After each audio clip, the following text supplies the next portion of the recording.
Ay, bueno, es que estamos hablando de tantas cosas aquí con Claudia y con Andrea y nos quedamos la semana pasada pendientes de algo muy importante, ponerle límites a nuestros hijos, a sus hijos que nos están viendo ahí en casita, porque de repente pues hacen cosas extremas, como ya lo dijimos, que llegan hasta, pues tengo que decir la palabra, aunque no me guste, pero es al suicidio. ¿Por qué? Porque no tenemos límites con ellos, porque ellos nos manejan y a veces hasta nos mandan y a algunos hasta les pegan. ¿Es verdad? Es parte de. Sí. Casi siempre se dice el suicidio es un tema multifactorial.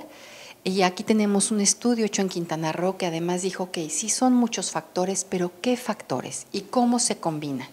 Y efectivamente en el proceso de crianza, el establecer límites claros, acorde con la edad, congruentes, el ser firmes, que a veces no es fácil como papás mantenerte firme en un límite, y sobre todo el crear todo un sentido de pertenencia, son parte de lo que se conocen como factores protectores, unidos por supuesto a temas culturales y de educación y de deporte. ¿Para qué? Para que vayamos en este proceso de ir construyendo la vida de un menor a partir de algo que ni siquiera se le ocurra que haya una elección de autolesionarse, ¿no? Pero hay toda una serie de factores que también tienen que ver con cuestiones genético-hereditarias, con temas médicos. Claro que sí. Aquí en el espacio social, muy ligado a temas de violencia al interior de las familias, es algo que está documentado, que se sabe y que además sabemos que la gente pide ayuda, pero a veces no sabe dónde. No sabe dónde. Y el tema infantil es un tema bien delicado. Dijiste una cosa, que ni siquiera se les ocurra, o sea, que no pase por su mente ninguna de esas cosas. Los niños no tendrían que estar pensando en algo así, ¿no? Cuando vemos noticias como es que le quitaron el celular, son factores precipitantes de toma de decisión en normalmente cuerpecitos que no tienen desarrollado el lóbulo frontal, que no es la parte impulsiva que tenemos y que con el tiempo y con la vida y hasta por ahí de los 20 años vamos poniendo frenos. Pero tendríamos que estar en el juego, en la crianza, en la rutina, en el desarrollo, ¿no?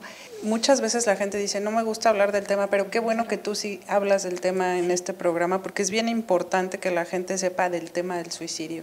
Hablarlo ya es un factor que nos va a ayudar muchas veces a prevenirlo. Sí, el suicidio se considera que tiene un factor hereditario importante, ¿no? Es decir, si nosotros tenemos un joven, un niño que se suicidó su papá, su abuelo, tíos maternos, paternos o primos maternos o paternos en primera línea, hay que estar pendientes de ese joven o de ese niño. Sí se ha visto ligada la depresión como enfermedad a que la consecuencia más grave de la depresión sea el suicidio, ¿no? Pero yo te puedo decir que en la consulta y en general en la literatura médica, en la literatura psiquiátrica, hay muchos estudios que nos hablan también de otras enfermedades mentales que pueden tener relación con el suicidio. ¿Sabes cuál es la más frecuente después de la depresión? La ansiedad, los trastornos de ansiedad.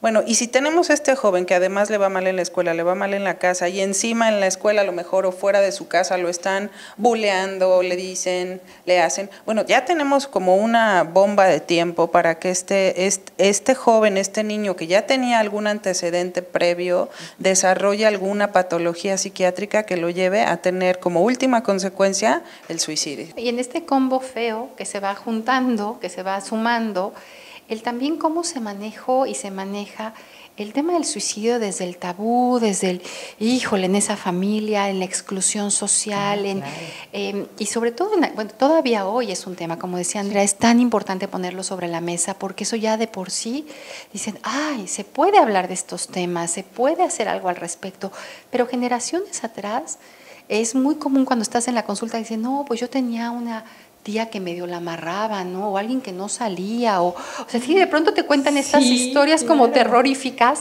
de cómo las diferentes familias van afrontando problemáticas de salud mental que no saben cómo. El tema de la desesperanza, ¿no? Como no importa lo que haga, mi papá nunca me va a reconocer o mi mamá jamás le voy a atinar, ¿no? Nunca voy a estar a la altura. Es algo que se va construyendo de manera rutinaria, sistemática, en el que siempre estás devaluado, descalificado. Tú dices rojo, yo digo negro y no hay manera de que la atinemos a una cuestión intermedia, que es parte no de la educación de los niños, sino de, pareciera un sistema de crianza de reto y no de, es mi responsabilidad como adulto enseñarte a mediar, a conciliar, a llegar a acuerdos, a toda esta parte y no agarrarte nada más como no hay manera de que tú la tienes, ¿no? Que seas mejor. En los niños y en los adolescentes es bien distinta la sintomatología. Los niños y los adolescentes empiezan a no dormir bien. Y entonces a lo mejor tú como papá ni cuenta te das porque le dices, ya vete a dormir, ponte la pijama y vete a dormir, ¿no? Y ni cuenta te das.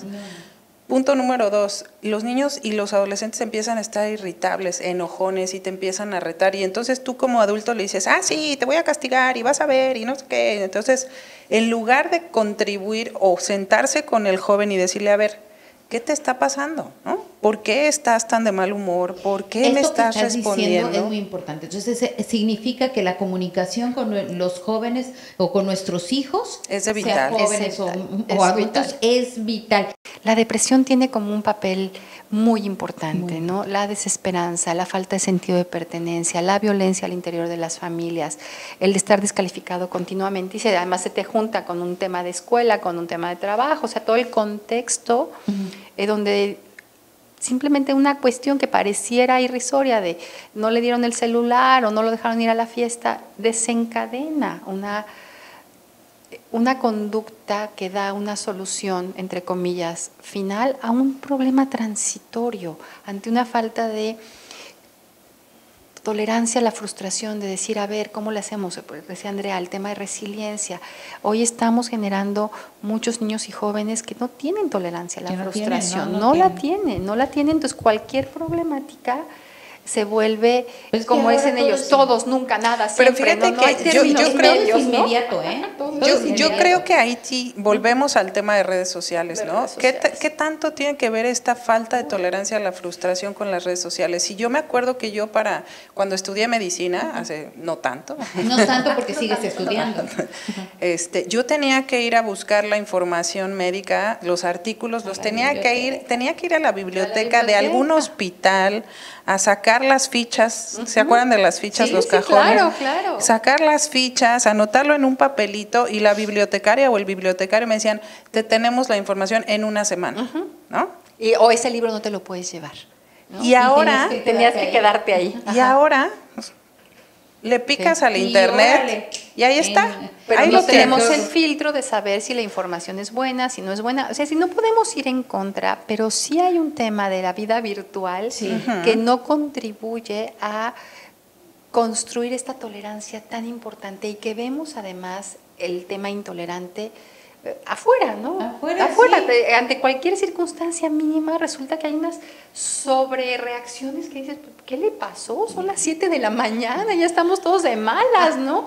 ¿Qué sucede? Entonces, si hay ahí algo que nos está ganando, vamos a decir, en temas biológicos, creo yo, como que no estamos acostumbrados a…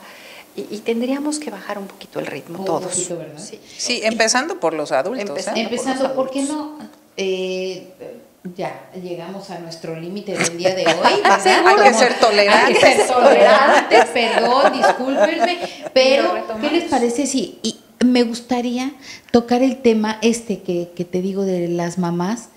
Porque también no tienen tolerancia con los pequeños, los pequeñitos, los muy chiquitos, los muy chiquitos que mamás acaban papás, de tener, mamás y papás.